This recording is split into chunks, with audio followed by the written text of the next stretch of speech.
Hello everyone, Nefertiti here. Welcome back to this look back at my old wrestling characters. Last week we closed out on Shadow, which means ready to move on here to Spade.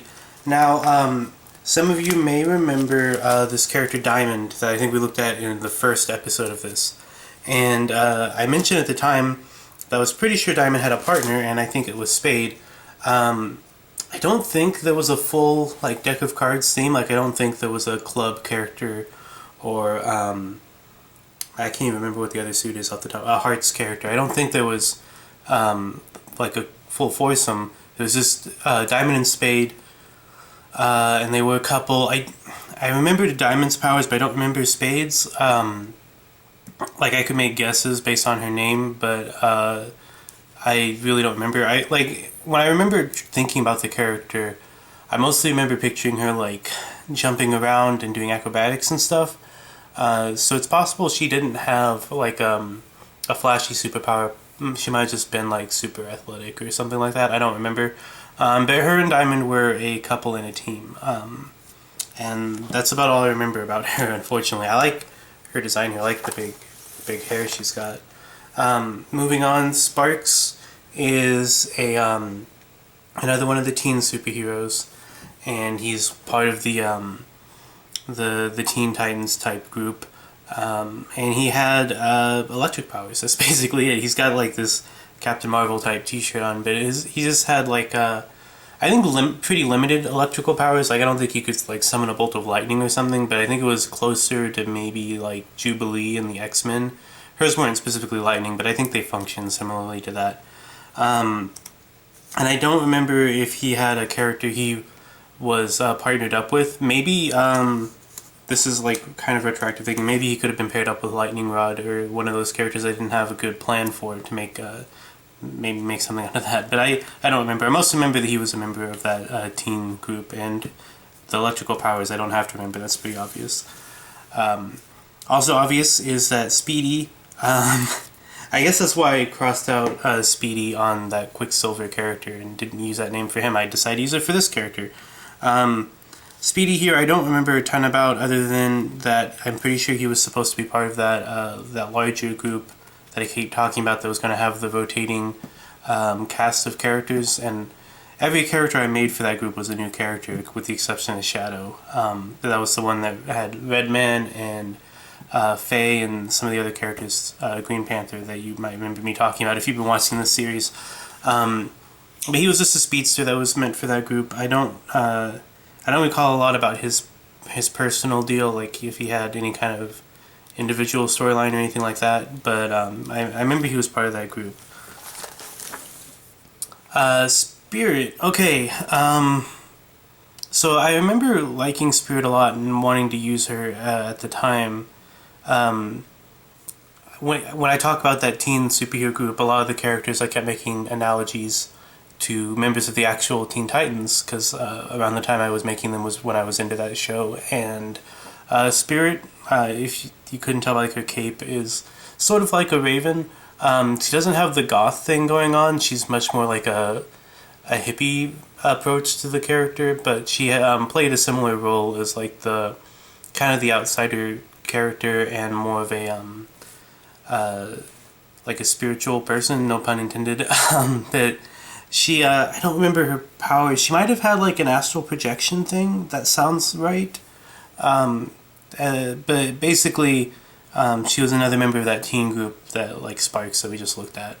And I think most of the members that I made for a team, there was two types of superhero teams. There's the team where I had the idea for the team, and then I made a bunch of characters for it, and then there's the other one where I had characters and I decided to put them in a team.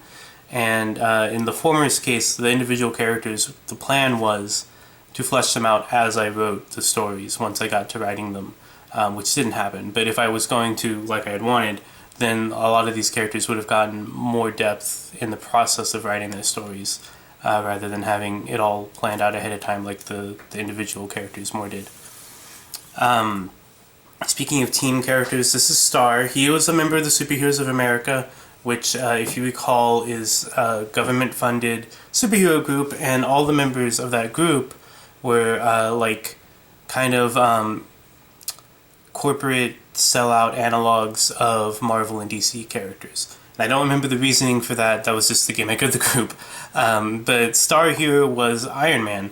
I had mentioned when I talked about Captain Amazing that in this universe, the U.S. government had invested money into a super serum that turned out to be not cost effective, so they only used it once to make Captain Amazing. Similarly, they were working on like a battle suit mech type thing for soldiers, and it also proved to be not cost effective, but they had the prototype, so they patched it up and finished it up and gave it to a soldier who became Star.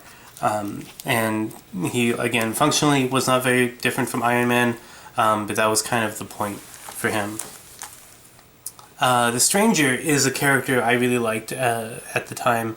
He's a British superhero, and his backstory is that he was a struggling writer of kind of like gothic fiction, like an Edgar Allan Poe, or maybe like some kind of Lovecraftian fiction, I don't know. But he wrote this kind of gothic horror fiction, but he wasn't doing very well. And I remember how I wanted to open his story, which was that he was the way he discovered that he had gotten superpowers, because he got them kind of subtly. I don't remember how he was exposed to Vibranium. I may not have even gotten that far. I may have been more interested in the later stuff, but at some point he was exposed to Vibranium, and he was up all night trying to write a story, and he was drinking and he ended up passing out. And then he wakes up, and one of his characters in the story he was writing is trying to talk to him, and like she wakes him up, and he's still a little bit tipsy, so he doesn't think she's real, but he thinks that he's just like overworked or whatever. But eventually what he finds out is that he does have the power to kind of bring to life characters from his stories. And sort of the limitation on the power is that they come to life, like the more developed they are in his like psyche, the more real they are and the more substantial they become. So like I don't know if it would have ever happened, but if you had a character who was fleshed out to the point that they were functionally no different than a human being, like a fully realized character, beyond the point of real, like what you would ever expect a fictional character to be. But if you had one, then they would basically be a real person. But the less developed they are, they couldn't get too far from him. They didn't have like a really weak character wouldn't be like super tangible and might go through things like a ghost or something. And so that was kind of his thing. But I just really liked the idea of the character, and I really liked the way I was going to write that opening scene. I had it all in my head really clearly at the time. It's obviously faded by now, because this was in probably 6th grade, I think, when I had this character's idea. But at the time, I was really excited to write that like initial discovery of his powers. But yeah, that's the Stranger. He was going to be kind of a mysterious figure when he interacted with other characters. People wouldn't know necessarily what to make of him or his powers because they aren't conventional, and they don't really make a lot of sense. But that's him. The Street Warrior here is, well, he's a street warrior. He doesn't have any powers or anything, but basically he was a tertiary character for that teen group. Again, he wasn't a member of the teen heroes, but he was a character that would cross paths with them. Sort of like how when I talked about the Iron Shadow, how he was somebody that would more like butt heads with other heroes because he didn't do things like the right way or whatever. And the Street Warrior would be somebody that the other teen heroes would try to dissuade because they saw him as being like reckless and putting himself in danger, because he doesn't have powers, he's not trained, he doesn't really know what he's doing. He's just putting on a hockey mask and grabbing a hockey stick and going around and being Casey Jones. And obviously he wouldn't listen to them, and that would cause friction. So that was his deal. Okay. Geez, I don't remember anything about the stretch. My guess is that I made this character to be the hero that Louis Longarm is the sidekick to. Because I mentioned, if you remember Louis Longarm, who was my other stretchy character, he was a teenage hero, and I think I wanted him to have like a mentor character, somebody that he studied under, and that was the stretch. But I don't remember anything about him other than the obvious, and that is he's stretchy. And that's really it. So I guess we don't have a lot to talk about with him other than, he's just like a Mr. Fantastic, I guess. Stryker. Okay, what do I remember about Stryker? Like, obviously, design-wise, I based him off Kyle Rayner a bit with the mask, and there was probably a picture of Kyle Rayner that I was repurposing or redrawing here, but I don't remember anything about this guy looking at him now. I remember this drawing, and I like his jacket. I think this jacket's kind of cool, but I don't know what his powers were or anything. He may not have had any.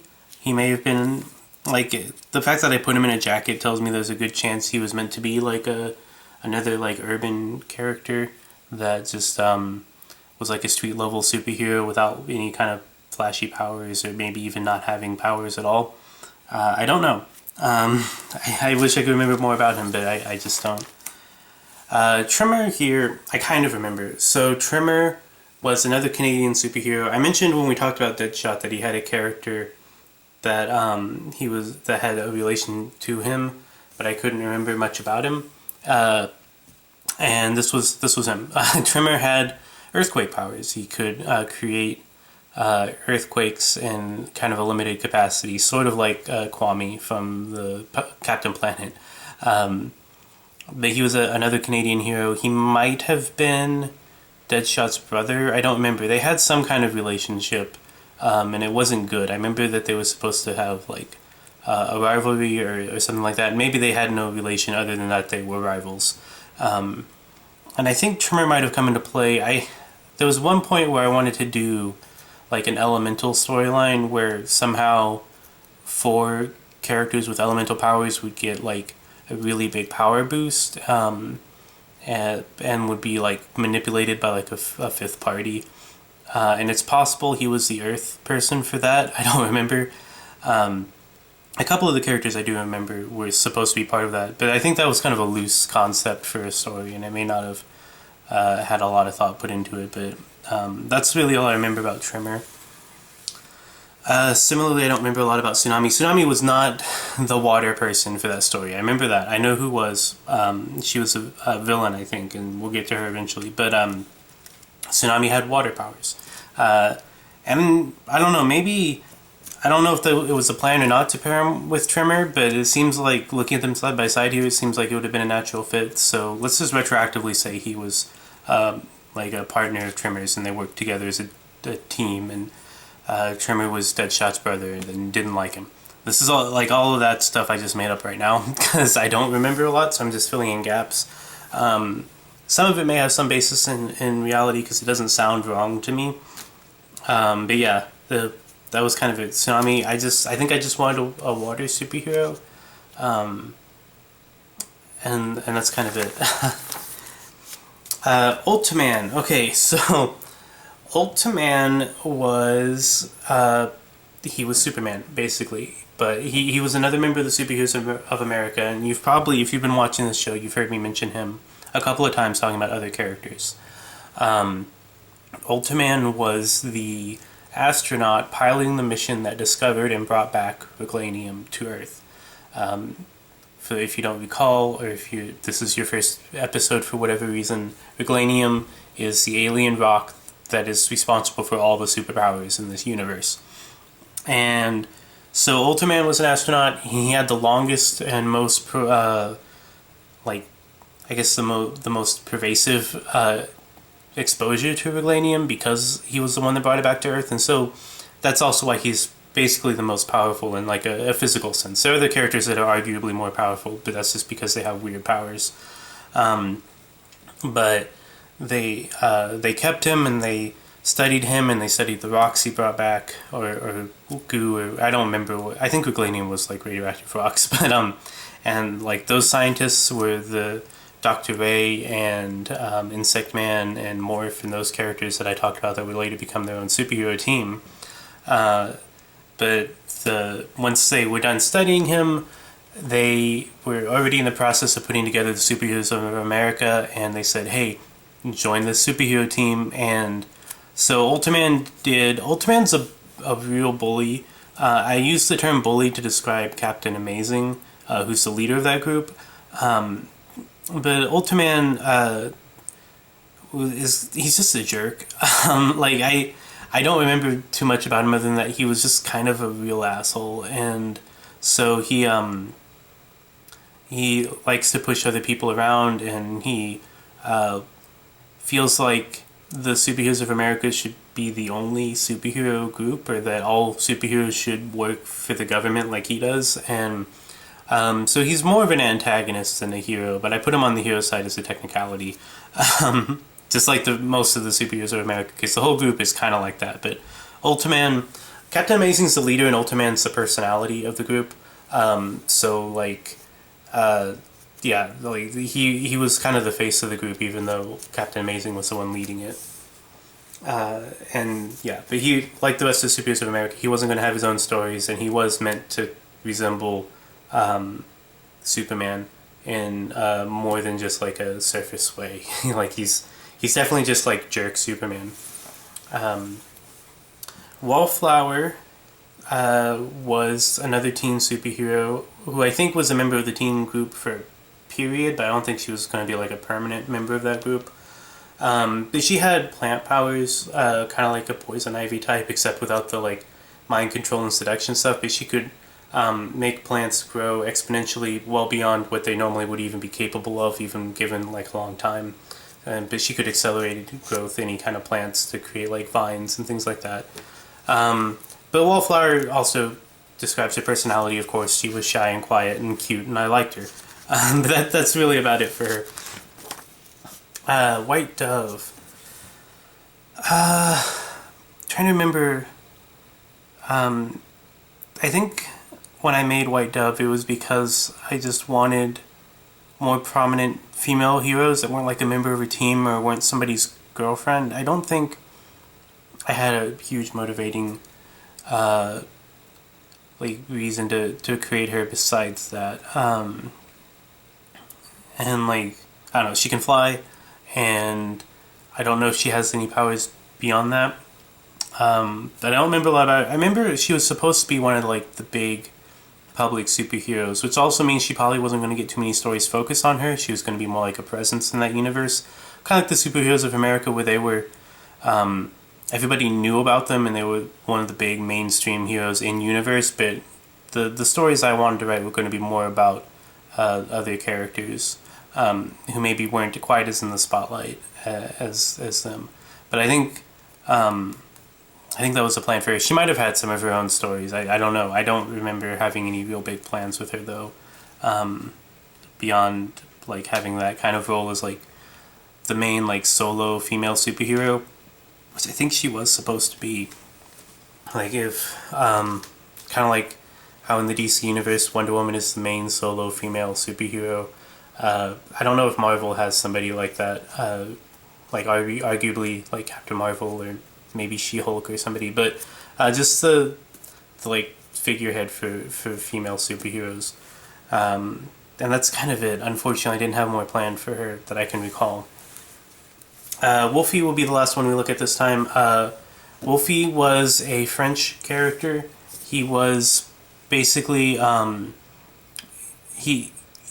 don't remember if he was supposed to be found the same way that Phantom Kid was, but I just realized I had two different stories for Phantom Femme where she found like a lone teenage boy superhero, but he was infected with Viglanium, and it kind of turned him into like this feral wolf person. He's not really a werewolf in that he can't change back. He's permanently like this, but he can regain control of his like senses. But he has a hard time slipping into feral mode when he loses control of himself and he's more like an animal. But he does have a human side that he can access. He just needs to be in the right temperament for it. But his story was going to involve Phantom Thumb and Phantom Kid finding him and trying to help him. And I think ultimately he would run off on his own. And I don't remember if he was going to have his own stories where he was like the protagonist, or if he was just going to crop up in other stories. I most remember that story that was planned for him, working with them to take out like a villain or something, but ultimately not being able to. They weren't able to help him like they wanted to, and that was kind of it for Wolfie. So we've got a handful of heroes left. There's a surprising number left still. I know looking at this name here, you would think we'd be at the end of the heroes, but there's still a few more. But next week we should definitely get into the villains, which will be fun. So hopefully you guys will join me then, and I'll see you all next time. Bye.